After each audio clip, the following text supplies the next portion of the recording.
suite. Radio Kids, c'est maintenant.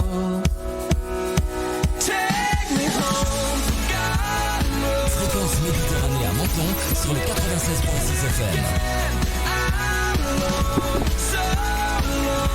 Radio Kids, c'est l'émission des jeunes de la Villa Blanche. Une émission en direct où les jeunes du club journalisme représentent chroniques, infos, interviews, l'info ludique et pédagogique avec les équipes de Radio Fréquence Méditerranée. Radio Kids, c'est tout de suite. Radio Kids, c'est maintenant. Radio Kids, c'est l'émission des jeunes de la Villa Blanche. Une émission en direct où les jeunes du club journalisme vous présentent chroniques, infos, interviews, l'info ludique et pédagogique avec les équipes de Radio Fréquence Méditerranée. Radio Kids, c'est tout de suite. Radio Kids, c'est maintenant. Bonjour à tous. Vous êtes en direct sur Radio Fréquence Méditerranée et vous êtes en direct cet après-midi de la Villa Blanche avec le club radio qui fonctionne tous les vendredis. Alors autour de la table, j'ai des jeunes chroniqueurs qui sont impatients de vous dire, de vous informer, parce qu'ils ont préparé plein de sujets. Alors vous savez, autour de moi, j'ai une superbe équipe. J'ai Georges. Bonjour Georges. Bonjour. J'ai Georgia. Bonjour. Bonjour Georgia. J'ai Seif. Bonjour. Bonjour Seif. Bonjour à toi. Et Flavio qui est là. Bonjour.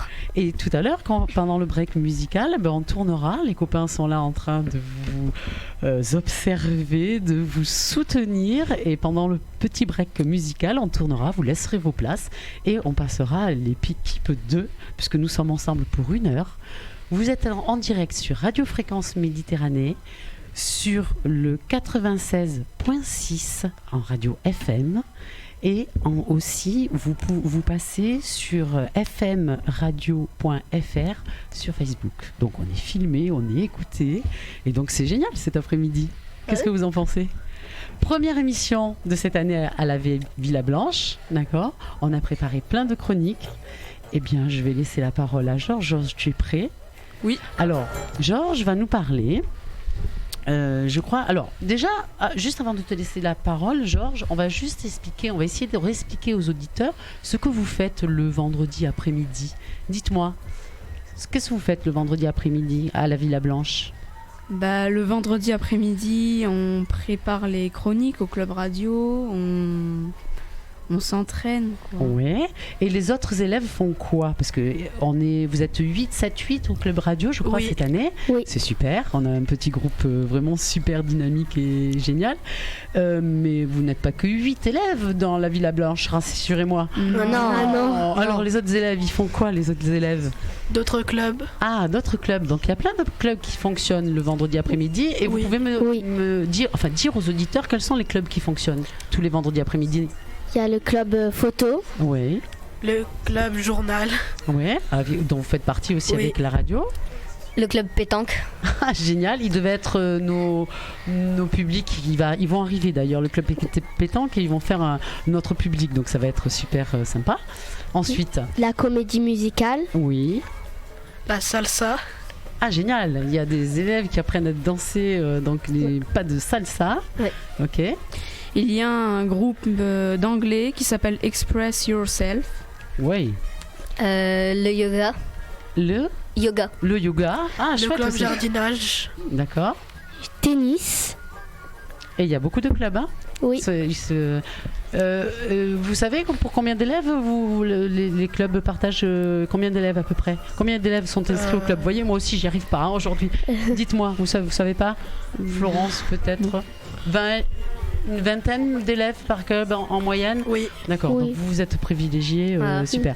Donc je crois qu'à la fin de l'année, tout le monde travaille, fait son travail. À la fin de l'année, vous avez un grand spectacle, je crois. En tout cas, offert par la comédie musicale. D'accord. Donc je pense qu'on pourra diffuser des moments de radio peut-être pendant ce spectacle, puisque vous passez en direct sur Facebook. On pourra faire peut-être un montage vidéo et vous pourrez aussi participer à ce spectacle. Voilà. Donc le vendredi après-midi, c'est génial. Vous êtes presque déjà en vacances, puisque vous participez à ces clubs. Et là, c'est votre première émission de radio. Donc je vais me taire un petit peu et je vais laisser la parole à Georges, qui va nous parler de la sortie, je crois, que vous avez effectuée avec le club cinéma. au studio de la Victorine, c'est Oui, ça, Georges? C'est ça. Mais alors, je te laisse la parole pour ta chronique. Vas-y. Allez. Alors le vendredi 27 septembre, nous avons visité les studios de la Victorine, situés au 16 avenue Édouard Grinda 06200 Nice, lors de ses 100 ans. Alors déjà, quelles sont les origines des studios de la Victorine? Tout commence en 1919, sous le soleil de la Côte d'Azur. Deux producteurs s'associent pour acheter un terrain de 7 hectares sur les hauteurs de Nice pour ainsi créer les studios de la Victorine. C'est dans ces conditions que le très célèbre Abel Gance vient à Nice pour tourner l'un de ses films référence, La Roue. À l'époque, le réalisateur choisit Nice pour son climat, car il souffre de tuberculose. Ouais. Pas cool. Non. 2 ans après leur création, les studios de la Victorine croulent sous les dettes. Le second souffle de la Victorine vient d'un réalisateur américain de la Metro-Goldwyn-Mayer. Rex Ingram y tourne un film qui a tout d'un blockbuster, Mare Nostrum, un long métrage qui lance l'histoire de la Victorine. Pendant les années 30, la Victorine poursuit son chemin avec une 12aine de films par an qui ne laisseront malheureusement aucune trace dans l'histoire du 7e art. Mais pendant la guerre, les studios reprennent de la vigueur. Après l'armistice, on assiste à la naissance de l'un des chefs-d'œuvre du cinéma français, Les Enfants du Paradis. Réalisé par Marcel Sarney, ce long métrage nécessite l'utilisation de l'un des plus imposants décors du cinéma français et la venue de 2000 figurants. À sa sortie en 1945, le film connaît un vrai succès populaire. Sur 120 longs métrages réalisés en France, saviez-vous que 30 ont été tournés au studio de la Victorine? Et non, on ne le savait pas. Enfin, moi, Non. personnellement, Non. je ne savais pas. Vous l'avez appris pendant votre visite? Je me rappelle pas trop. Ben voilà, tu te souviens maintenant parce que Georges te le rappelle. Oui. C'est bien. Alors, pendant les années 50, la frénésie se prolonge. Les studios continuent d'imprimer la pellicule des plus grands réalisateurs. Alfred Hitchcock revient sur la Côte d'Azur pour réaliser La Main au collet.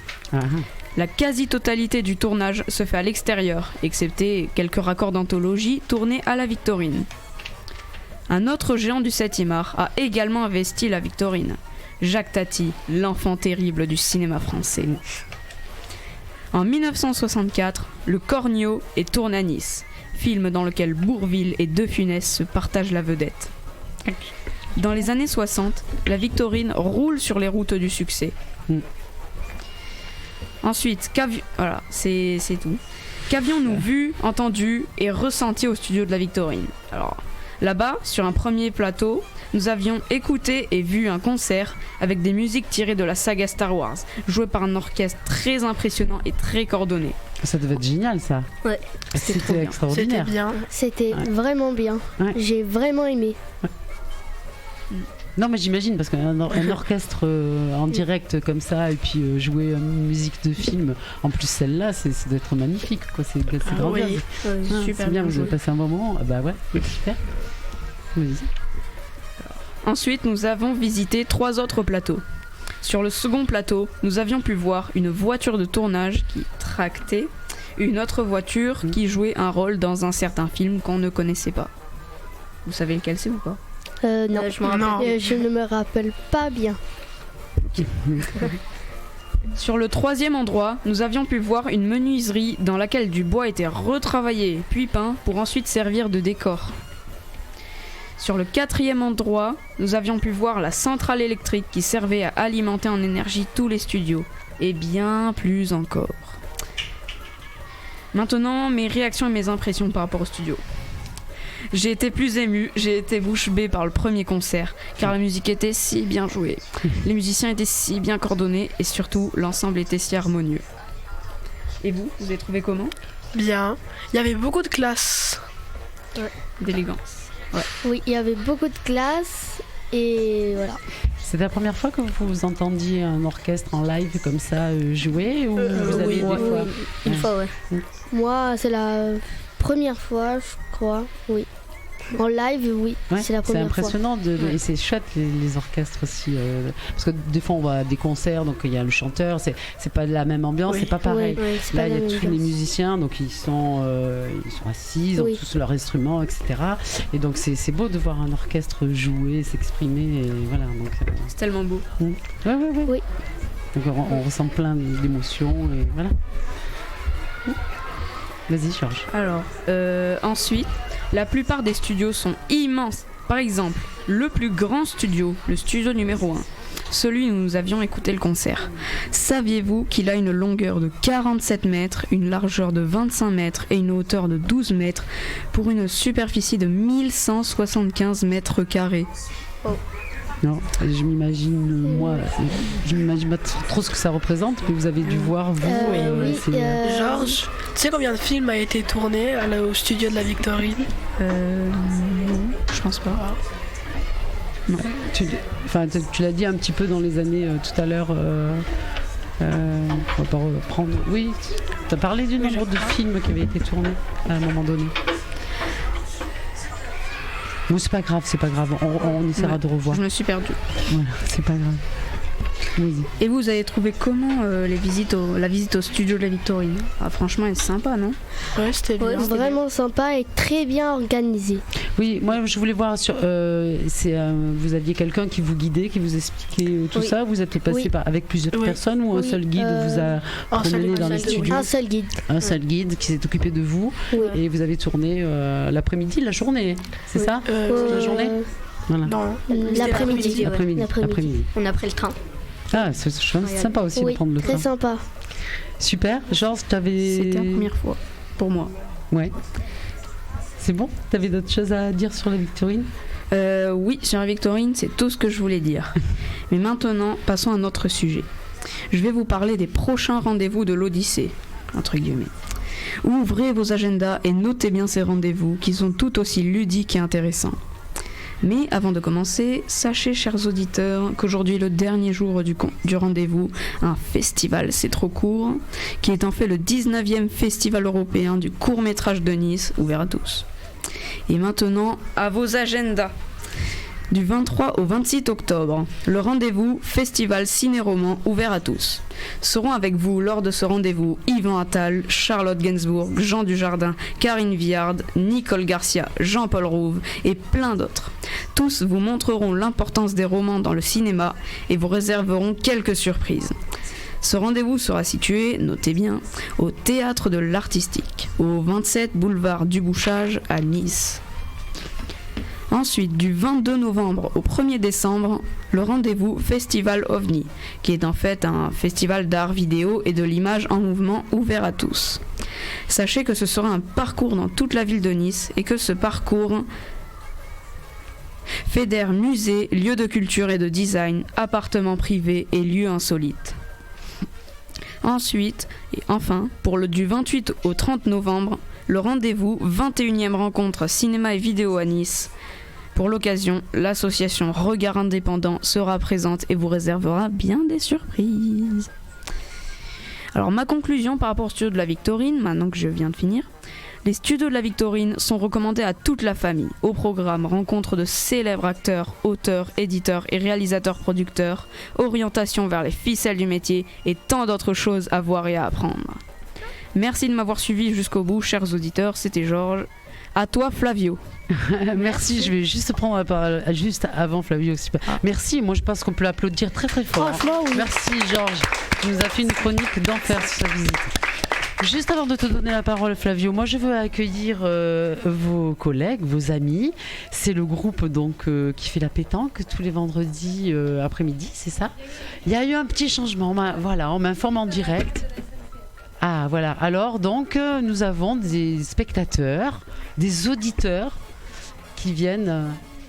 C'est la comédie musicale? Bienvenue à vous, merci d'être là. Vous pouvez vous applaudir. Ouais. Merci. Donc là c'est une émission de radio, donc le club radio de l'AVB comme vous a préparé durant plusieurs vendredis et nous sommes en direct sur le 96.6 et sur Facebook aussi sur radio-fm.fr. Voilà, fmradio.fr plutôt. Voilà. Donc Flavio, je pense que c'est ton tour. Alors, Merci. tu vas nous parler de quoi? Je te laisse nous le dire. Alors bonjour, aujourd'hui je vais vous parler du Japon, Mhm. un pays qui me tient à cœur. Voilà. Je vais vous parler de la gastronomie en premier, bien Oui. sûr. C'est un véritable art de vivre. Comme en Chine, le riz il demeure à la base de la cuisine japonaise et il s'accommode à toutes les sauces, avec du curry, du poulet, des fruits de mer, des légumes et tout ça, tout ça. Si pour vous c'est une première, alors vous en garderez un petit bout pour nous, bien sûr.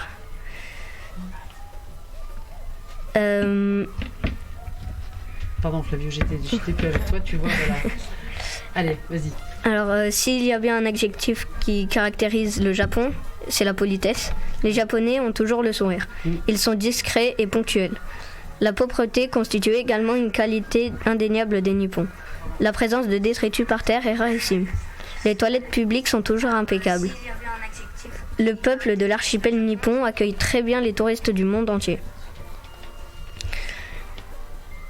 Si vous aimez les paysages, et c'est pour vous ça. Mhm. Le Japon, il se dévoile aussi du côté nature. Ouais. Quand c'est le printemps qui arrive, les Nippons, ils attendent avec impatience la floraison des cerisiers. Et c'est Il y a un... C'est magnifique ça, Oui. il y a des voyages organisés pour voir la floraison des cerisiers, Ouais. enfin il y en a des vallées entières, hein. Je ne sais pas si vous avez déjà vu un petit peu des reportages et des choses comme ça, mais c'est des vallées entières de cerisiers qui sont fleuris, c'est magnifique. C'est magnifique. Ouais. Oui. Il y a un véritable événement national qui s'appelle le Hanami. Il y a des montagnes aux neiges éternelles, le mont Fuji et les forêts luxuriantes. Mhm. Si Si vous voulez y aller, allez-y. Pourquoi pas? C'est un pays au milieu de temples et des sanctuaires. Il y a des lieux de culte et des jardins au Japon c'est un élément crucial du charme du pays. C'est à Kyoto que vous pourrez en admirer le plus. On en dénombre de plus de 2000. Ils font partie intégrante d'un voyage au pays du soleil levant. Et dans cette ville, il est difficile d'en faire abstraction, car il y en a littéralement à tous les coins de rue. Le Japon, c'est le paradis de la mode et de la technologie. Mhm. Geek et hot, passionné de la technologie, le Japon vous invite à découvrir le monde des mangas. C'est un autre univers avec des tenues flashy, des accessoires vestimentaires improbables et des cheveux multicolores. À chaque coin de rue, l'étonnement et la surprise vous assaillent et donnent envie de multiplier les clichés. Les amateurs de jeux vidéo ont rendez-vous à Akihabara, le quartier électronique de Tokyo. Vous pourrez y chiner des jeux inédits et relever les défis virtuels au club Sega, une immense salle d'arcade à 4 étages. C'est ici que s'exprime l'esprit otaku et que le mot kawaii, donc mignon, ils prennent tout leur sens, avec une multitude de boutiques recelant des objets très colorés et à connotation enfantine. Merci Voilà. Flavio. Alors moi je crois, on peut l'applaudir aussi un bon moment. Tu nous as donné envie d'aller visiter, d'aller au Japon. En tout cas, je sais que le Japon, est un pays qui plaît aux jeunes, aux ados. Non, vous me contredisez ou pas? Qu'est-ce que vous en pensez? Qui aime le Japon là dans le public? Il y en a beaucoup. Ouais. Il y en a Qu'est-ce qui vous qui aiment attire? beaucoup. Les mangas, c'est ça? La musique aussi maintenant un petit peu. Ouais. La floraison des cerisiers. Au niveau nature, et puis il y a une culture vraiment particulière et les jeux vidéo. Les jeux parce vidéo, que, oui. Faut pas les oublier. donc c'est un pays qui est très attirant en tout cas, voilà. Et j'ai relevé dans ta chronique, tu disais que les Japonais étaient très propres, qu'ils ne jetaient rien par terre. Et je pense que là, on devrait prendre exemple. Qu'est-ce que vous en Oui. pensez? Parce que chez nous, le peuple même européen, français et tout, là on a des progrès à faire, et Oui. notamment avec la pollution. On en parlera peut-être tout à l'heure. Mais c'est vrai que nous, on est peut-être un petit peu moins, je vais dire, propre ou alors discipliné, et on jette pas mal de choses dans belle nature, malheureusement. Voilà. Donc on va prendre exemple sur le peuple japonais pour ça. Ouais, tout à fait. Merci en tout cas. Merci à vous. Flavio. Merci. Ben moi, bravo, t'as encore la moi je crois que c'est Yves, t'as une chronique qui, alors peut-être que tu vas nous parler d'un matériel qui vient peut-être pas du Japon, mais qui, en tout cas en nouvelle technologie, suit la chronique de Flavio, puisque tu vas nous parler de quoi ? Des nouveaux iPhones. Des nouvelles iPhones. Donc voilà, ça suit un petit peu ce qu'il disait au niveau des progrès technologiques et de la technique, de la nouvelle technologie. Vas-y, on t'écoute. Le nouvel iPhone alors, c'est quoi cet appareil que tout le monde va vouloir s'arracher à Noël, c'est ça ? Oui. Ah oui. Dont moi. C'est le nouveau téléphone d'Apple qui est très cher. Eh oui. Qui a beaucoup de couleurs comme le dernier. Vas-y, c'est pas grave, on entend un retour, mais c'est pas grave, vas-y. Il y a 3 modèles, il y a l'iPhone tout court, l'iPhone Pro et l'iPhone Pro Max. Il y a l'iPhone 11 tout court. L'iPhone 11 tout court, il a deux appareils photo. L'iPhone Pro, il a 3 appareils photo. Et l'iPhone Pro Max, c'est la même chose. Oui. L'iPhone 11 tout court, il coûte 800 €. L'iPhone 11 Pro, il coûte 1200 €. Et l'iPhone 11 Pro, il coûte 1659 €. C'est vrai que ça fait un budget. Hein. Oui. Ça fait peut-être rêver cet appareil, mais ça fait un budget. Mais bon, après, il va payer cher le Père Noël. Cher le Père Noël. Mais je crois que si vous avez été assez sage, je sais pas, tout dépend. Ça dépend. Pour avoir ce type d'appareil, il faut avoir été très très très très sage, à mon avis. Plus que sage. Pour Noël, plus que sage, ouais. Vas-y, je t'ai coupé. Vas-y, reprends tes notes, c'est pas grave. Mais c'est bien de lire son texte, ne t'inquiète pas, tout va bien. Oui, l'iPhone 11 Pro, la taille d'écran c'est 5,8 pouces. Et l'iPhone 11 Pro Max c'est 6,5 pouces. Ils sont disponibles de la couleur argent, or, gris, vert, rouge, blanc, violet, bleu. Rappelons qu'Apple signifie pomme en anglais. Qui commercialise des produits électroniques grand public, des ordinateurs et des logiciels informatiques. Parmi les produits les plus connus dans l'entreprise se trouvent les ordinateurs, MacBook, l'iPad, l'iPhone et l'iPad. La montre Apple Watch, le lecteur multimédia iTunes, la suite bureautique iWork, la suite multimédia iLife ou des logiciels à destination des professionnels, tels que Final Cut et Logic Pro. En 2017, 116 000 employés et exploitent 499 Apple Store répartis dans 22 pays. Et une boutique en ligne où sont vendus les appareils et logiciels d'Apple, mais aussi de tiers. Son bénéfice pour l'année 2017 est de 46,2 milliards de dollars. Wow. C'est beaucoup. C'est vertigineux. Apple est créé le 1er avril 1976 dans le garage de la maison d'enfance de Steve Jobs à Los Altos, en Californie. Ça a été créé par Steve Jobs, Steve Wozniak et Ronald Wayne. Mais en 2014, selon le classement Best Global Brands d'Interband, Apple est la première entreprise mondiale en valeur avec une valorisation de 118,9 milliards de dollars. En 2015, Apple est de nouveau à la tête du classement Interband pour la 3e année consécutive. En 2017, la marque est valorisée à 170 milliards de dollars devant Google et Microsoft. En 2015, le site internet d'Apple a fusionné avec l'Apple Store en ligne. L'internaute peut donc directement acheter en ligne sur la page de présentation de chaque produit. Parmi ses produits phares, on trouve l'Apple II, le Macintosh, l'iPod, l'iPhone et l'iPad. L'image d'Apple est étroitement associée à celle de son créateur Steve Jobs. Celui-ci doit quitter l'entreprise en 1995 suite à sa maladie, car il avait un cancer du foie. Oh, le pauvre. Oui. Son successeur a été Tim Cook, je crois. Il a repris Apple et Steve Jobs est mort en 2011. Pendant 3 mois, sur le site d'Apple, il y avait des hommages à lui. Et ça y est, j'ai fini. Mais merci. Alors, on peut applaudir. Bravo, merci. Alors, tu sais que nous, on va pas faire la publicité que d'une seule entreprise. Hein. Donc, on s'était dit que là, on a parlé d'Apple.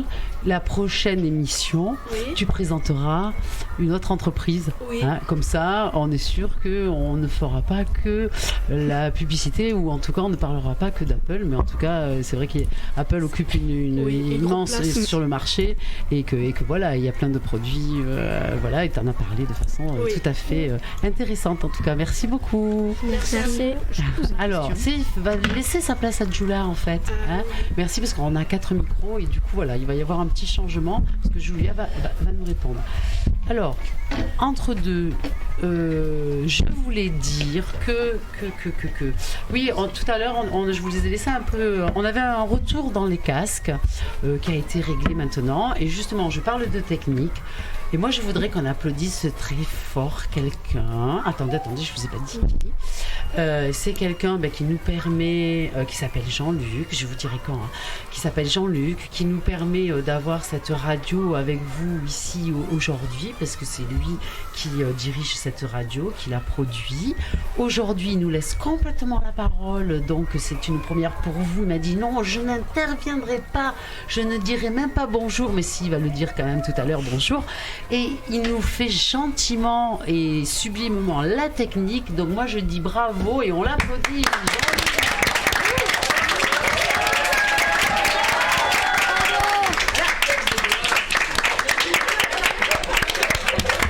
Et donc ça a permis d'avoir à notre table Julia. Bonjour Julia, donc à tourner avec Seif. Et Seif, on va le retrouver en deuxième partie de l'émission parce qu'on parlera des élections des délégués de classe, et donc il a beaucoup de choses à nous dire aussi sur ça, Seif. Et donc Julia nous a rejoint tout à l'heure pour nous parler d'une chronique assez sympathique, mais avant ça, on va laisser la parole à Georgia, qui va nous parler d'une actualité de la Villa Blanche encore. Oui. Ouais, parce qu'il se passe beaucoup de choses à la Villa Blanche, et donc je te laisse la parole. Merci. Je t'en prie. Bonjour à tous, je m'appelle Georgia. Je vais vous lire 2 nouvelles issues du livre Les Aramuses. Ce livre rassemble des nouvelles écrites par des collégiens des Alpes-Maritimes. L'année dernière, lorsque j'étais en 6e, nous avons participé au concours des nouvelles organisé par la ville de Beausoleil. Et certains d'entre nous, à la Villa Blanche, ont été choisis pour être publiés par les éditions Pourquoi viens-tu si tard ? Voici le premier texte. Il s'agit d'un poème écrit par Lia, Lucie et Héloïse, qui avaient toutes les 3 seulement 11 ans. Je commence. La danseuse. Elle danse. A-t-elle au moins un beau style de danseuse ? Oui, elle a trouvé un trésor créatif. Un chausson de danse, cousu d'or, une manière de rêver créative. Et si ce rêve l'abandonnerait, qui viendra la secourir ? Personne. Mademoiselle la danseuse, votre ballet est si secret. Si vos danses quotidiennes avaient des ailes comme l'oiseau, elles voleraient telles que des étincelles, formant un artifice. Là, nous avons bien vu votre beauté et votre talent dans le ciel, avec l'habileté d'une sauterelle sur des vagues d'arc-en-ciel. Vos idées, votre savoir-faire et d'énergie, votre don de maîtrise sont naturels. Vos compétences d'agir intelligentes pour vous rêver n'existent plus. Votre rêve est devenu réalité. Voilà, c'est fini. Merci de m'avoir écouté pour cette première partie. Bravo à toi. Et moi, je félicite aussi. Tu peux rappeler le nom donc de personnes qui ont écrit ce poème, qui est superbe. Lia, Héloïse et Lucie. Ouais, bravo. Bravo à elle aussi, parce qu'elle est vraiment super. Merci. Et alors, Julia nous a rejoint pour une chronique qui va faire participer le public, je crois. Là, on va vous demander peut-être des petites choses. Vas-y, à toi. Alors, savez-vous qu'il existe une fleur qui sent le chocolat? Eh oui, les fleurs dégagent un parfum qui sert à attirer les insectes pour qu'ils viennent butiner ou pour dégoûter les prédateurs. La plante appelée Cosmos atrosanguineus sent le chocolat. Elle a presque la même couleur, mais n'a pas le goût. Mais attention, elle n'est pas comestible. Julia, je te coupe. Alors moi ça je savais pas au niveau de la fleur, vous le saviez vous?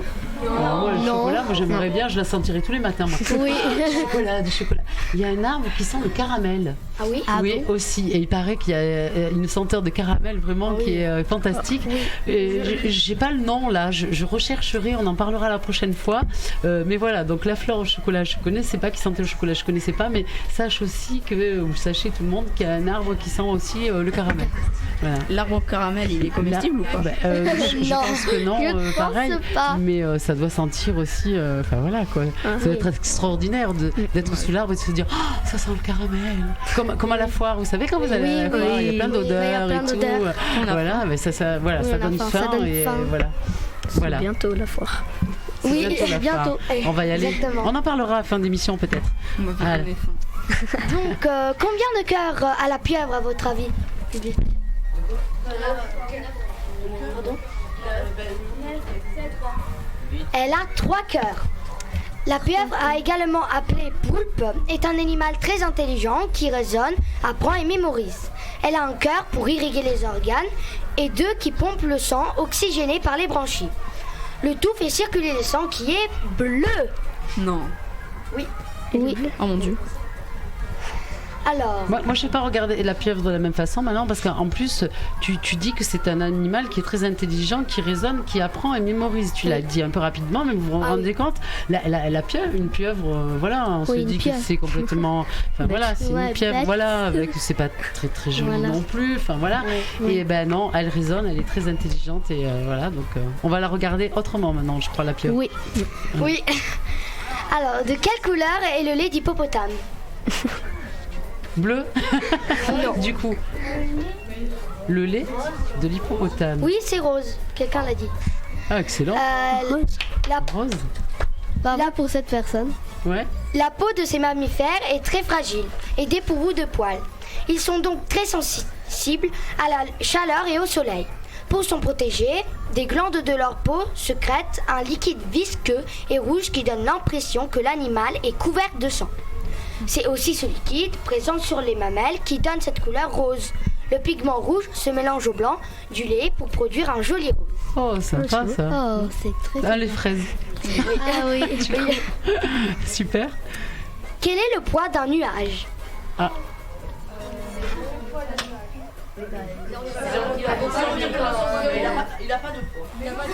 Il n'a pas de poids. Non, j'ai envie de dire, sinon il va nous tomber dessus. Bon, c'est voir les nuages. Oui. Je plaisante, Je vais vous. Heureusement. Le nuage. Elle pèse plusieurs tonnes. Donc, il existe 10 types de nuages. Ils sont constitués de milliards de gouttelettes d'eau et de cristaux de glace. Un petit nuage qui ferait 1 km de large, 1 km de long et aurait 100 mètres d'épaisseur pèserait par exemple plus de 100 tonnes, l'équivalent de 14 éléphants. Et 12 hippopotames. C'est lourd.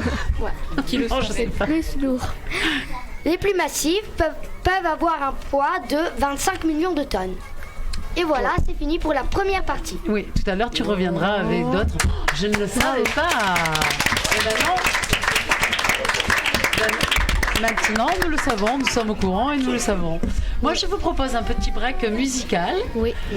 Voilà, donc on va Oui, c'est demander bien. à Jean-Luc de nous mettre un chouette titre. Voilà, et comme ça, on va en profiter pour tourner et pour passer, après la chanson, après le titre qu'aura choisi Jean-Luc, pour passer à la deuxième partie de notre émission. Merci à vous. En tout cas. Merci à vous.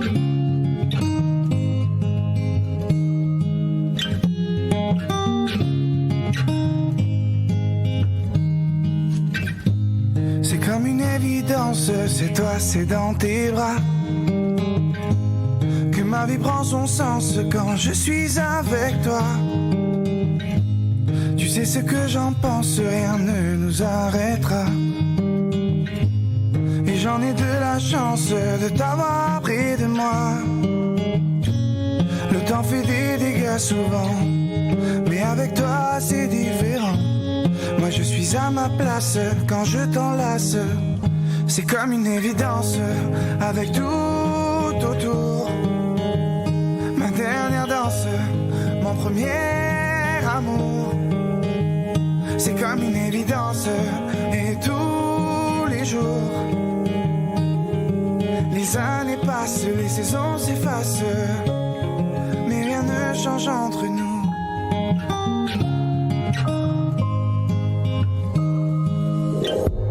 C'est comme une évidence avec toi dans mes bras, que dans ma vie j'avance avec toi pas à pas. Je sais à quoi tu penses, nous on y arrivera. On tiendra la distance et même au-delà. C'est que des mots évidemment, des mots d'amour, des sentiments. Oui, c'est la trame qui reflète mon âme. C'est comme une évidence avec tout autour. Ma dernière danse, mon premier amour. C'est comme une évidence et tous les jours.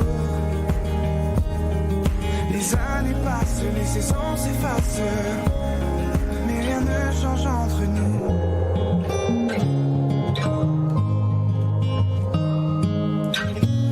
C'est que je suis visiblement un peu poète par moments. Ces mots d'amour, c'est évident.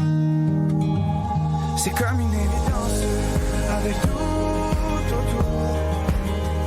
Ma dernière danse, mon premier amour. C'est comme une évidence et tous les jours. Les années passent, les saisons s'effacent. C'est comme une évidence avec tout autour. Ma dernière danse, mon premier amour. C'est comme une évidence et tous les jours.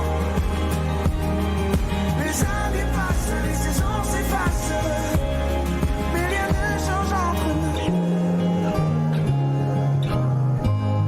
Non, rien ne change entre nous. Moi je t'aime, un point c'est tout.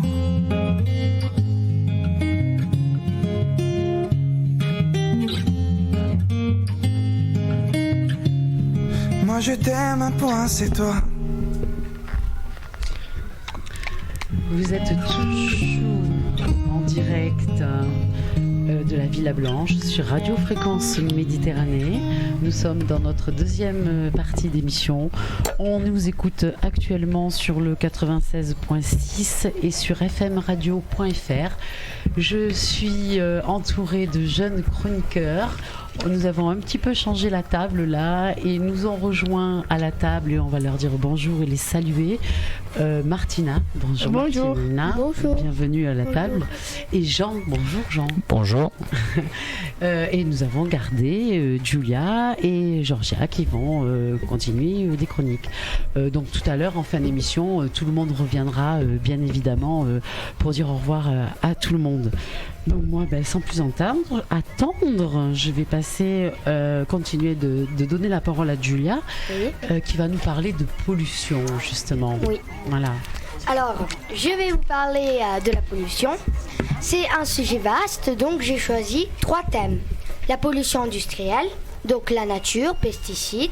Ensuite, la pollution due aux déchets, par exemple le plastique, le verre, les canettes.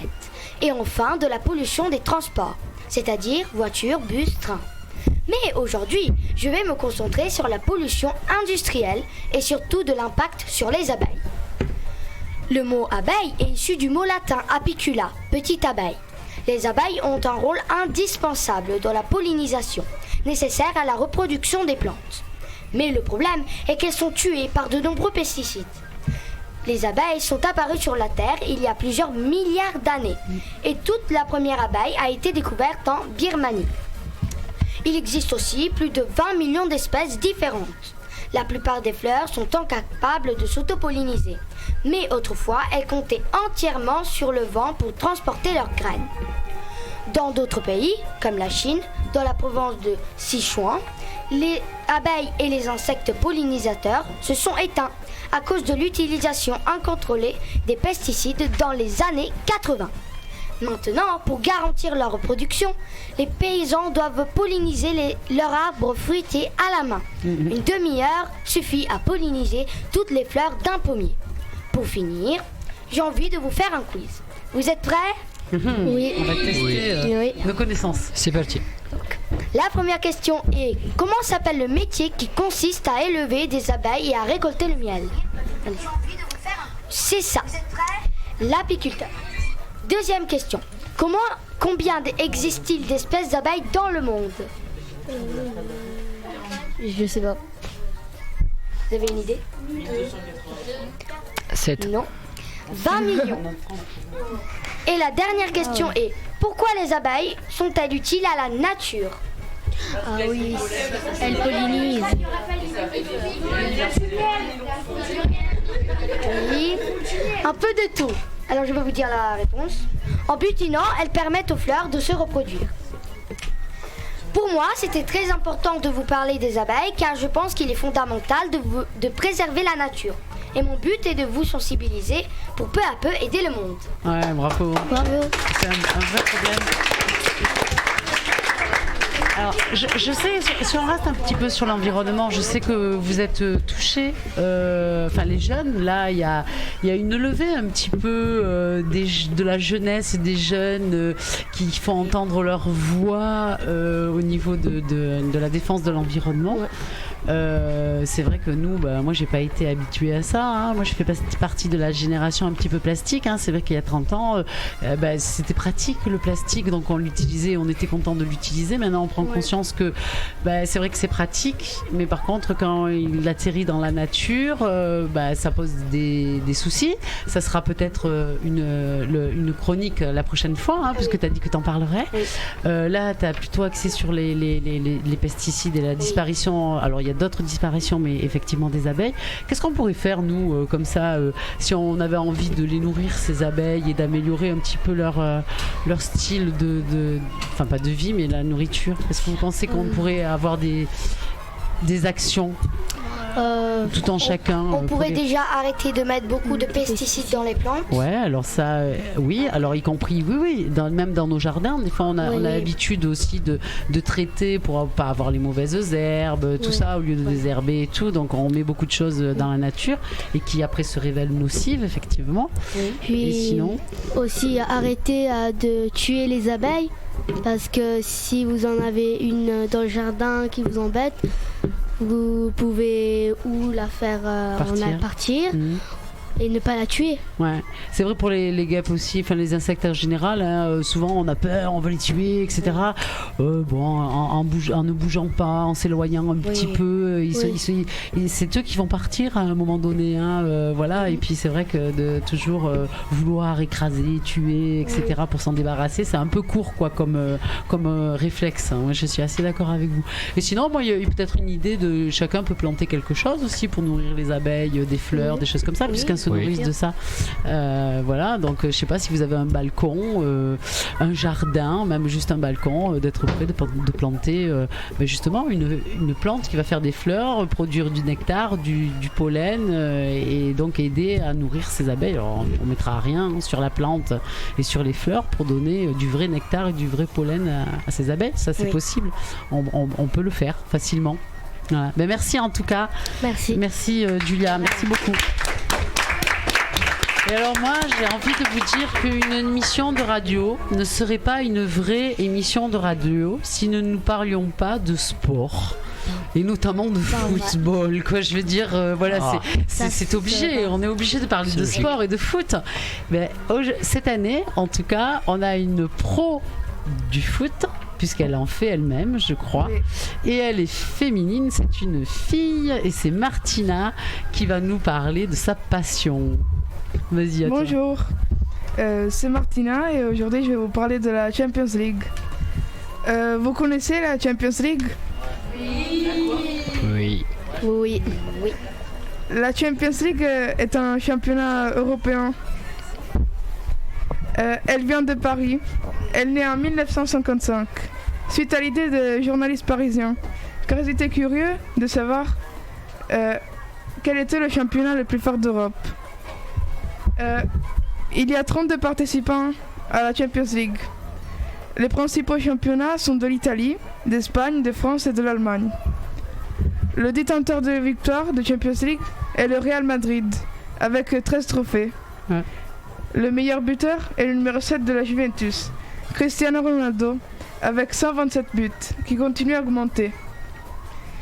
Je pense que les équipes favorites à gagner cette édition de Champions League sont le Liverpool et la Juventus, suite à de très bons matchs qui ont porté résultat et à une bonne mentalité gagnante. Des formations de qualité et d'importants coachs au niveau européen, comme Maurizio Sarri et Jürgen Klopp. L'amour pour le football est né grâce à mon père.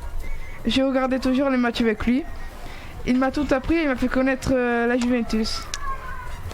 Ma philosophie pour le football est que le ballon est l'arme, le footballeur est le chasseur et les cages est la proie.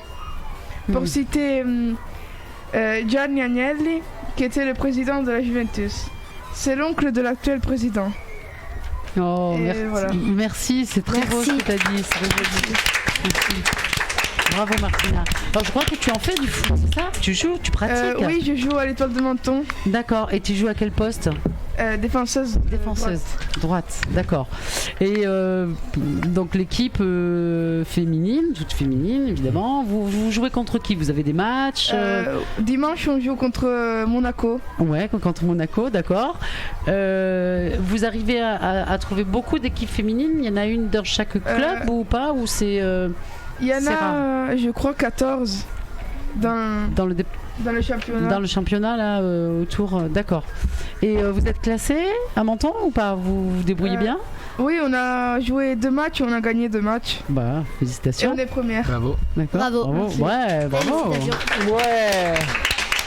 Bon, alors maintenant, on va vouloir que tu nous tiennes au courant de l'actualité de ton club de foot. Oui. Voilà, et puis comme ça, on pourra vous supporter. Hein, et peut-être même un jour, là, le club de radio et même l'école de la VB, venir la voir jouer. Jouer. Et voilà, alors, Jean, il ne faut pas taper là-dessus parce que du coup, ça résonne dans les micros. Ah, tu vois, c'est sensible. Et donc, on va venir te supporter. Hein, voilà, en tout cas, bravo Martina pour ta rubrique. Merci. Et on te retrouvera. Donc, je crois que tu as choisi de parler du sport tout le temps. Alors, peut-être pas que du foot, mais tu es passionné par le sport. Et je pense que tu vas nous faire de superbes chroniques, toujours sur le sport. Et tu vas toujours trouver quelque chose d'intéressant à nous dire sur le sport. Merci à toi, en tout cas. Merci, bravo. Merci. Alors, Jean qui touché le micro. Jean, ça va être à toi. Voilà. Donc, tu veux nous présenter un jeu vidéo, c'est ça ? Oui, alors, exactement. Je te laisse la parole. Bonjour à tous ces gens. Aujourd'hui, je vais vous présenter un jeu très méconnu du grand public qui s'appelle Touhou. Premièrement, qu'est-ce que Touhou ? C'est un jeu créé par Zone, c'est son pseudonyme, qui est un créateur de jeux indépendant et qui aime bien les personnages féminins. Ce jeu est un shoot'em up, donc un jeu de tir spatial, dont l'héroïne principale s'appelle Reimu. C'est une demi-déesse, mais qui a quand même beaucoup la flemme de devenir une vraie déesse. D'accord. Le deuxième personnage principal, c'est Marisa, c'est sa meilleure amie, c'est une humaine ultra puissante. Et Flan Scarlett, c'est la méchante principale de beaucoup de jeux, qui est mon personnage préféré. c'est une vraie psychopathe, elle a le pouvoir de tout détruire et elle a failli tuer sa sœur à multiples reprises. Hein. Bref. D'accord. Le jeu, est connu pour... oui. Le jeu est connu pour sa grande difficulté atroce, dont même le niveau facile est un rude défi. Il existe 4 niveaux de difficulté: facile, normal, difficile, lunatique. Je traduis: facile, dur, normal, ultra dur, difficile, impossible, lunatique, atroce. Le but du jeu, c'est que Remu et Marieza doivent remettre de l'ordre dans le monde qui toutes les 2 minutes se fait envahir par un démon. Et ce jeu est aussi connu pour avoir un nombre gargantuesque de personnages, à peu près plus de 350, qui ont tous, la plupart, été inspirés de légendes japonaises, de yokai, etc. Le jeu a la particularité d'être constitué presque uniquement de filles. Hein. Le seul homme n'est paru qu'une seule fois et on n'est même pas sûr qu'il en soit un. Car selon les dires du créateur, il ne s'est dessiné que des personnages féminins. Et pour terminer, ce jeu est l'un de mes préférés car le scénario est très bon et aussi plein de rebondissements. Et pour terminer, je vous conseille à toutes et à tous d'y jouer, vous ne regretterez pas, petit smiley. Merci en tout cas d'essayer d'y jouer parce que ça a l'air compliqué. Oui. Voilà. Merci beaucoup Jean. Merci. Vous jouez souvent aux jeux vidéo? Oui, j'imagine que oui. Tout le temps, beaucoup, longtemps. Manière modérée. Manière modérée, bon c'est bien ça. C'est-à-dire 10 heures par jour. Non, peut-être 10 heures par week-end des fois. 10 heures par week-end. Bon, mais c'est bien. Si vous... Donc la semaine, non. On touche pas, on consacre au collège, à l'école. Je dis non publiquement, mais en réalité oui. Ah, un petit peu, bah ouais. Mais c'est bien aussi de faire ce système où la semaine on en fait beaucoup moins, on consacre le travail scolaire et tout, et puis le week-end on peut se détendre. On va pas rentrer dans le sujet, mais faut faire un système de balance entre le travail et le jeu. Oui, voilà. Et la vie sociale aussi. Et la vie sociale, t'as absolument raison, Jean. Un triangle. Ouais, un triangle, exactement. C'est le succès, quand on recherche le bonheur, tu vois, moi du coup je bafouille, c'est bien de voir l'équilibre entre sa vie familiale, le social, le travail et tout, c'est très bien. Oui. Bonne philosophie, super. Merci Jean, merci, on peut t'applaudir très très fort. Fréquence Méditerranée à Menton sur le 96.6 FM. C'est Jean-Luc qui nous a mis un petit jingle dans les oreilles. Ça va péter. Alors Jean, on a 4 micros, donc je vais te demander de laisser la place parce qu'on va réaccueillir Seif qui va revenir, mais avec Florence. Alors peut-être que Julia, tu peux laisser ta place à Florence et tu reviens juste de suite après parce que Florence va peut-être pas rester. Sinon je laisse ma place. Hein. Oui, non, mais Seif va venir et Madame Casgrain aussi, on va appeler, voilà. Okay. Et on va l'applaudir et on va réapplaudir. Seif, merci, on revient. Okay, merci Jean. Okay. C'est bon. Ça va péter les tympans. Bref. Alors, bienvenue au micro. Alors, c'est Yves, on a juste tout à l'heure. Et bienvenue au micro à Florence Casgrain. Alors, juste une petite présentation. Florence, tu es la professeure du CDI, c'est ça, si je ne me trompe pas. Et donc, tu fais beaucoup d'activités d'animation au sein de la Villa Blanche. Notamment, on anime, moi je viens de temps en temps t'aider pour, en projet en partenariat avec toi et la Villa Blanche pour animer ce club radio. Donc, merci en tout cas de nous accueillir et de faire le projet avec moi. Merci, et c'est une super aide. Voilà, et donc on voulait parler maintenant de quelque chose. Alors ça va vous concerner, hein, le public et tout le monde, puisque vous avez, il y a peu de temps, fait l'élection de vos délégués de classe. C'est ça? Oula, je vois qu'il y en a qui font ça et tout, voilà. Donc il y a eu des personnes. Tu as été élu délégué de classe, c'est ça? C'est pour ça que tu t'es pas présenté? Ok. Et donc vous avez fait cette élection de façon très citoyenne et très démocratique, je crois, parce qu'il y a eu des élections un petit peu à l'image du suffrage universel, hein, de la façon dont on élit le président, en tout cas, ou en tout cas nos élus locaux ou régionaux, voilà. Alors Sylvie, est-ce que tu peux nous expliquer comment vous vous êtes organisé? Puis Florence est là pour rajouter des choses ou vous aider à parler de ça. Voilà, ou pas. Comment elles s'organisent ces élections? Au début, il faut se présenter. Oui. Donc il y a eu beaucoup de présentés, mais à la fin il restait presque plus personne. Ouais. C'est-à-dire parce qu'il restait plus personne. Pourquoi? Parce qu'ils n'ont pas été élus. Parce que ils n'ont pas été élus ou ils se sont décidé... retirés. Ah, et c'est dur Et la ils campagne ont pas- électorale. Hein. Et ils n'ont pas donné les papiers qu'il fallait, donc ils n'ont pas pu rester. Ils sont pas allés jusqu'au bout. Non. D'accord. Ok. Toi, t'es resté jusqu'au bout, je crois, puisque Oui. tu as été en plus élu délégué. Oui, avec Sausen. D'accord. Et donc, tu es délégué de classe de quelle classe? Alors, présente-nous ta classe. Est-ce que tu peux nous présenter ta classe? Oui, la classe s'appelle la 5e Bill Clinton. Oui. La professeure principale, c'est Madame Lovera. Mhm. Et on est 27. 27 élèves, d'accord. Oui. Tu connais la proportion de filles et de garçons dans ta classe ou pas? Tu sais à peu près plus de filles que de garçons? Plus de filles que de garçons. Ah là là, c'est filles. D'accord, ok. Donc c'est une chouette classe. Tu avais envie de la représenter, c'est ça? C'est pour ça que tu t'es Présenté. Tu t'es présenté. Donc t'es élu. Oui. Ça fait quoi d'être élu à une élection de délégué de classe? Au début, j'y avais pas cru. J'ai cru que ça allait être les autres qui allaient être élus.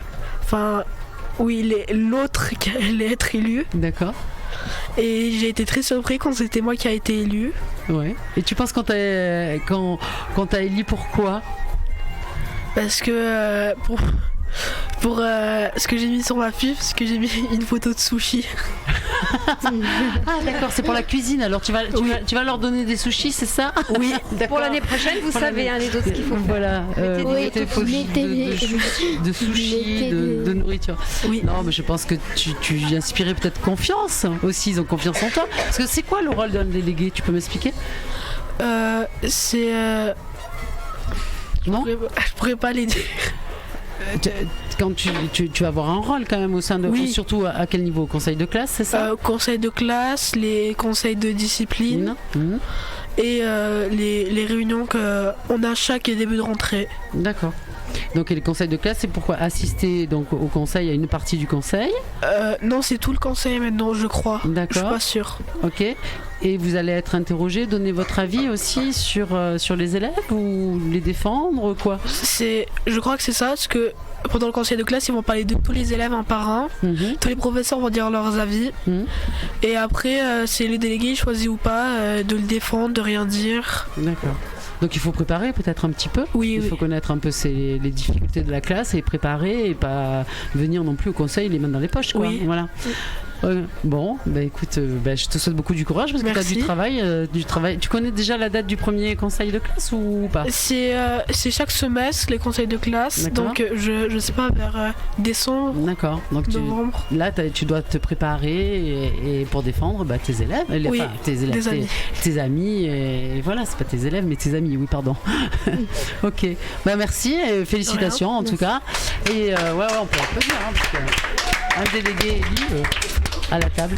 En plus, j'ai vraiment pas cru que j'allais être élu parce que je suis arrivée cette année à la Villa Blanche. D'accord, donc on te connaît, tout le monde te connaît pas peut-être, t'es pas super populaire, ben voilà, tu vas devenir populaire, voilà, donc c'est super, ça c'est bien, c'est bien.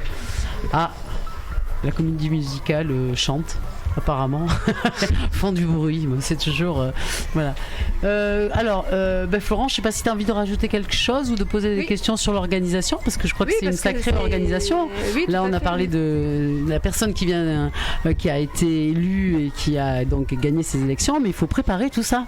Oui, donc on a fait les élections dans les conditions les plus proches de la réalité, c'est-à-dire qu'on a eu une urne prêtée par la mairie de Menton. Donc, on avait une vraie urne, on avait des assesseurs, donc tous les élèves ont participé et ont joué le jeu. Donc ils venaient voter. On a fabriqué des petites cartes d'électeurs très proches des vrais aussi, et ils ont vraiment voté dans les conditions très proches de la réalité. Et ça a beaucoup plu aux élèves. Je pense que tous, vous pouvez en dire quelque chose puisque vous avez participé, soit en tant qu'électeur, soit en tant qu'assesseur. Oui, moi j'ai voté. D'accord. Et c'était très proche.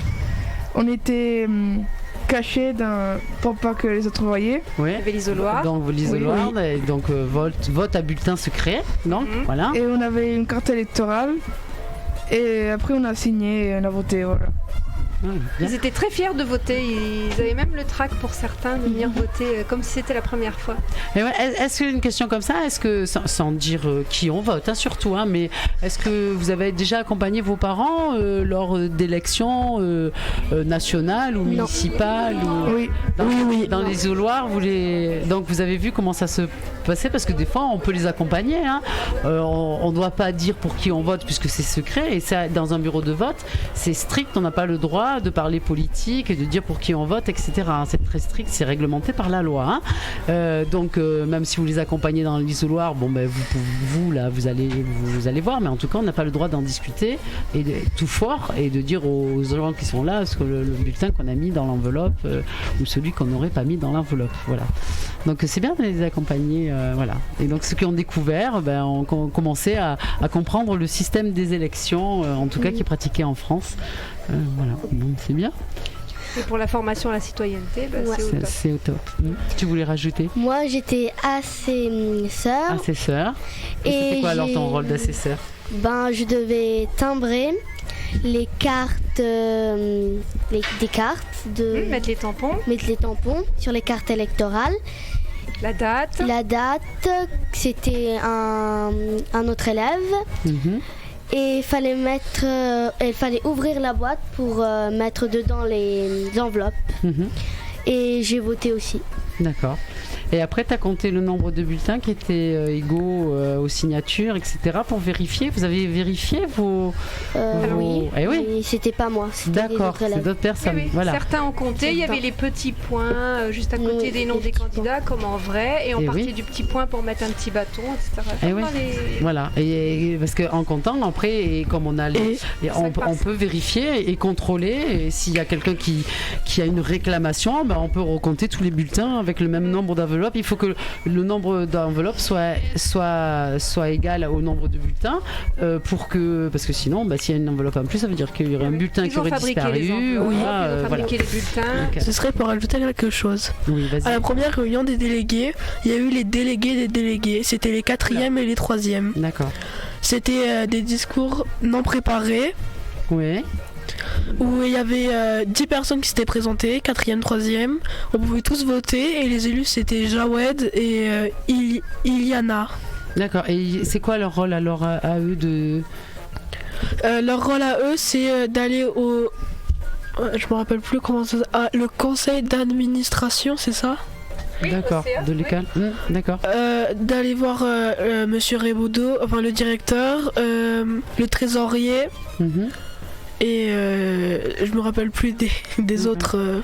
Est-ce que ça se fait partie de votre rôle si jamais vous avez envie d'organiser dans le collège une manifestation, voilà, n'importe que ça soit quelque chose de festif ou quelque chose de plus, enfin je sais pas moi, par rapport. Oui, vous avez le droit. Donc c'est vous qui représentez les autres élèves et vous pouvez aller voir le directeur de l'école et demander ce genre de choses.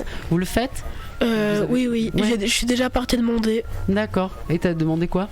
Pour la journée sushi. Mais c'était. Il tient ses promesses. Ah oui, tu veux organiser. D'accord. Donc c'était pas une blague tout à l'heure. D'accord. Tu vas organiser et manger des sushis à la cantine. Alors c'est ça? D'accord, c'est ça? Au restaurant scolaire? D'accord, ok. Bon, et tu penses que ça serait en bonne voie? Oui. Alors si tu peux m'inviter ce jour-là, moi j'aimerais bien venir les goûter. Tu as vu comment je suis, hein? Voilà. Bon, félicitations alors. Ok, merci pour nous avoir expliqué ces élections. Merci beaucoup à vous. Merci. Allez, on va continuer. Alors, on va retrouver Julia avec l'autre partie de... Oh, mais je ne le savais pas. Alors,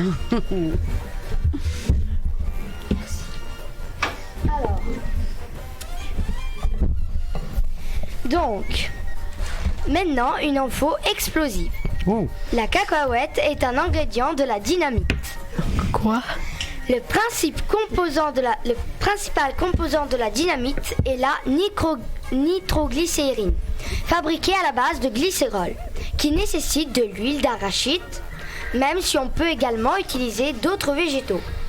Mais pas d'inquiétude, la cacahuète, elle, n'est pas explosive.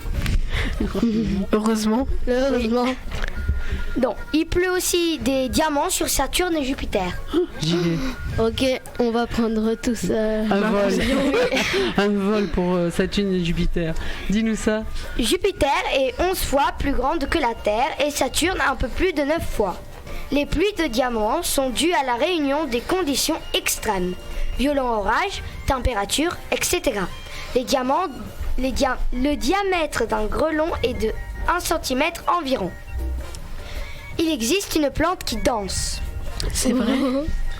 Non. Juste Oui, avant c'est que tu vrai. la dévoiles, je vous rappelle tout à l'heure, nous avions commencé, Julia avait commencé sa chronique dans Oh, je ne savais pas, par la fleur qui sentait le chocolat. Et maintenant, on termine, moi je trouve ça fantastique, par une plante qui danse. Donc bravo pour la chronologie en tout cas.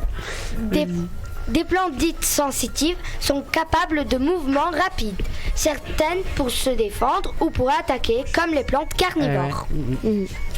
La plante qui danse a des fleurs dont les mouvements sont visibles à l'œil nu. C'est une manière pour elle de recevoir la lumière. D'accord. Alors ce livre s'appelle Les incroyables savoirs de Benjamin Josse aux éditions de La Martinière. D'accord. Donc c'est la référence, c'est le livre où tu as trouvé tout ça. D'accord. Bravo. Julia, je vais te poser une question. Oui. La plante qui danse, elle est où? On peut la trouver dans quel pays? Tu saurais ou pas nous le dire? Alors je pense, je vais vous le confirmer la prochaine fois, que on peut se trouver un peu de partout, même ici en France. D'accord. Après, je sais pas trop. Je vais le confirmer. Donc c'est super de poser des questions parce que la prochaine fois, donc on doit avoir une nouvelle marque en tout cas de matériel informatique et tout ça pour être sûr de ne pas faire la publicité à une marque particulière. Des précisions sur l'arbre au caramel, parce que je ne sais pas trop. Je vous donnerai des précisions moi sur ça. Et où trouve-t-on la plante qui danse? D'accord, donc on va essayer de trouver ça et on répondra à l'émission prochaine. Merci beaucoup. Merci. Alors, on arrive, vous faites une performance parce qu'il est déjà 4h05, normalement on avait 1 heure d'émission, on va continuer encore un petit peu parce que nous n'avons pas terminé, donc ça fait 1 heure que vous êtes au micro. Déjà et ouais, ça passe très vite à la radio. Et donc ne vous en faites pas, on continue tranquillement notre émission. On continue, je crois, aussi avec la deuxième nouvelle donc, de Georgia, qui va nous parler de la deuxième nouvelle qui a eu un prix aussi, toujours par le concours. Oui, toujours elle a eu un prix. D'accord, donc nous t'écoutons. Je crois qu'elle a eu un prix, je vais aussi vous le confirmer la prochaine fois. D'accord. Alors par contre peut-être on va pas aller au bout de la nouvelle parce qu'une nouvelle c'est un petit peu lent, c'est pas comme le poème, c'est un petit peu lent, mais tu t'arrêtes quand tu veux, voilà, un extrait et puis tu vas nous dire où c'est que nous pourrons, où les auditeurs, je vais essayer de formuler ma phrase correctement, où les auditeurs pourront la retrouver s'ils ont envie d'aller la lire en entier. Du coup, la deuxième nouvelle s'intitule Perdu dans l'art, écrite par Anaé et Héloïse. Je commence.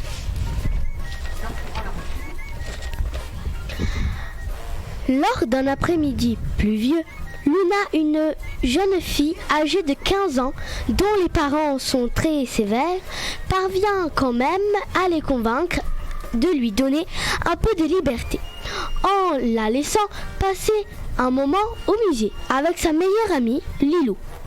Seulement, les jeunes filles n'ont pas l'intention de faire une simple visite au musée. Elles sont bel et bien une idée en tête.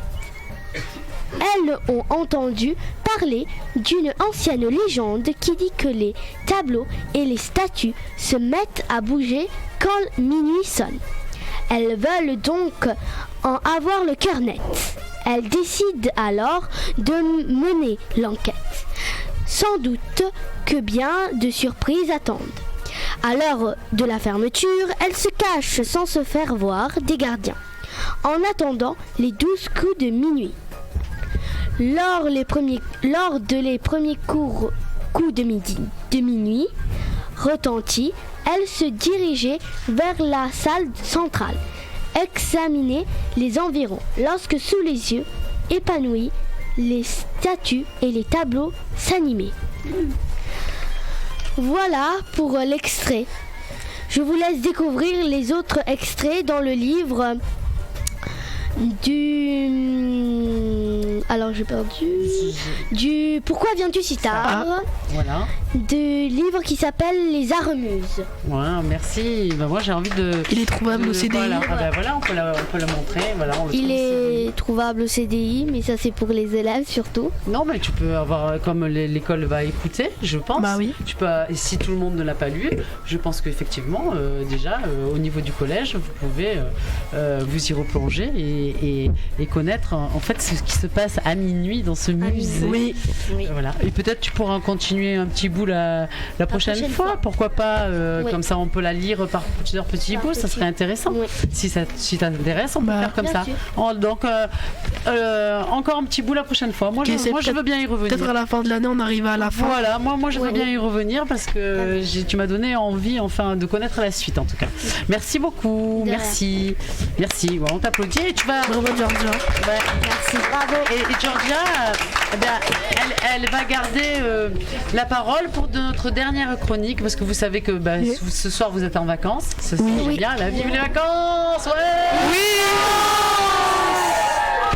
Je me disais aussi, Enfin. vive les vacances. Et alors on a un thème juste pour les vacances pour finir tranquillement sur Halloween. vous avez trouvé, c'est bien. Alors, on t'écoute. Fréquence Méditerranée à Menton sur le 96.6 FM. Maintenant, changeons de sujet. Parlons de la fête la plus populaire d'octobre, Halloween. La fête d'Halloween est fêtée le 31 octobre dans tous les pays. Voilà sa définition. Halloween appartient à la langue anglaise. Son nom actuel est une altération de All Hallow, qui signifie la veille de tous les saints. Maintenant, un peu d'histoire. Halloween est originaire des îles anglo-celtes en Irlande. Pour ce peuple, le 31 octobre était la célébration du dieu Sémin, qui représentait pour eux la nouvelle année. Il était composé de 2 saisons. Vous savez lesquelles ? Non. Le printemps et l'automne. La saison sombre et la saison claire. Ouais, on y est presque. Oui, Au on printemps, visite, clair et sombre. Maintenant, une légende, puisque j'aime beaucoup raconter des histoires. Juste, moi j'aimerais sonder juste avant que tu la racontes. Est-ce que vous connaissez la légende d'Halloween ? Est-ce que vous savez d'où ça vient ? Moi, Oui. À part que, ce costume, etc. et tout, est-ce que... Alors écoutez bien, parce qu'il y a une légende. Oui. Écoutez-la, c'est très très intéressant. Et vous saurez d'où vient Halloween en fait. Vas-y. La légende de Jack O'Lantern. Jack O'Lantern. Ah, c'est O'Lantern. Il y en a qui me disent ah oui. Allez, vas-y, on t'écoute. Qui est le personnage le plus populaire d'Halloween. Il provient d'un vieux conte irlandais. Voici son histoire. Jack aurait été un avare, méchant et ivrogne. Un soir, le diable apparut dans le pub où il était et réclama son âme. Jack lui demanda de lui offrir un dernier verre avant d'aller en enfer. Le diable accepta lui offrir un dernier verre avant d'aller en enfer. Le diable accepta et il se transforma en 6 pence rapidement. Il le saisit et le mit rapidement dans son sac. Il avait la serrure en forme de croix. Alors le diable ne put pas en sortir et Jack accepta de le libérer à condition de lui laisser 10 ans de vie en plus. Et le diable, bien sûr, accepta. 10 ans plus tard, Jack lui fit une autre farce, le laissant en haut d'un arbre, sur lequel il a gravé une croix, avec la promesse qu'il ne le poursuivrait plus. Jack mourut. Le paradis lui refusa l'entrée, mais l'enfer aussi. Alors Jack convainquit le diable de lui donner un morceau de charbon. Il le plaça dans un navet en guise de lanterne, condamné à errer sans bruit. Il réparait chaque nuit le jour de sa mort à Halloween. Quelle histoire!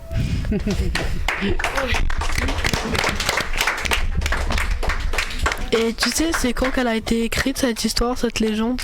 Quand elle a commencé? Non, mais pour la prochaine fois, je vais rechercher. Tu l'as dit Oui, elle provient d'un vieux conte irlandais. Ah. mais je sais pas bien la date.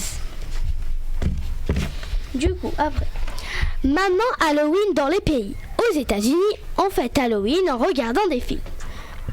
Puis, comme je vous l'avais dit, on fête aussi le 31 octobre. Pendant tout le mois d'octobre, les enfants se préparent à décorer leur maison, leur costume et le trick or trading. Qui sait me le traduire? On n'a pas entendu du coup. Bah oui. Un bonbon ou un sort? Oui, farce aux friandises, c'est bien. Ouais.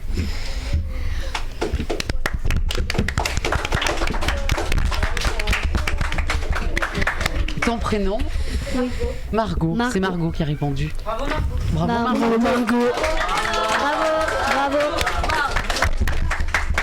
Son but est de ramasser le plus vite possible des bonbons. Le thème principal des costumes sont le chat noir, le squelette, le vampire et la citrouille. La soirée se termine en se racontant des histoires horribles.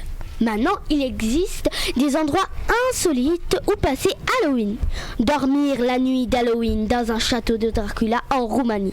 Visiter lors de la soirée d'Halloween le manoir hanté à Paris. Conclusion. Pour moi, Halloween est une fête très belle, très amusante, mais qui reste quand même un peu mystérieuse et un peu terrifiante à cause de ses légendes et de ses traditions. Merci.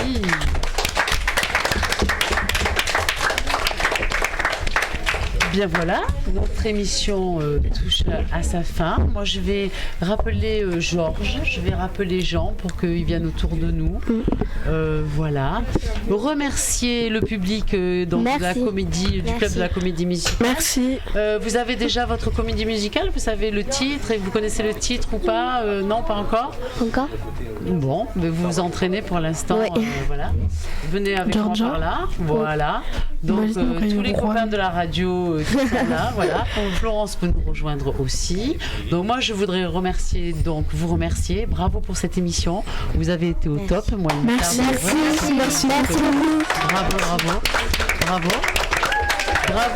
Bravo et merci à Florence. On va remercier aussi et dire bravo à Jean-Luc pour la technique. Bravo. Voilà. Jacques Lagourde. Un petit mot à Jean-Luc, allez quand même. Hop, allez, sans le casque. Un petit mot sans le casque. Merci à tous les élèves de la Villa Blanche. Vous avez fait une super émission. Je vous rappelle que vous étiez en direct sur le 96.6 FM, sur le www.fmradio.fr et en live Facebook. Pas mal de gens vous ont regardé. Il y a eu énormément de monde qui vous ont suivi.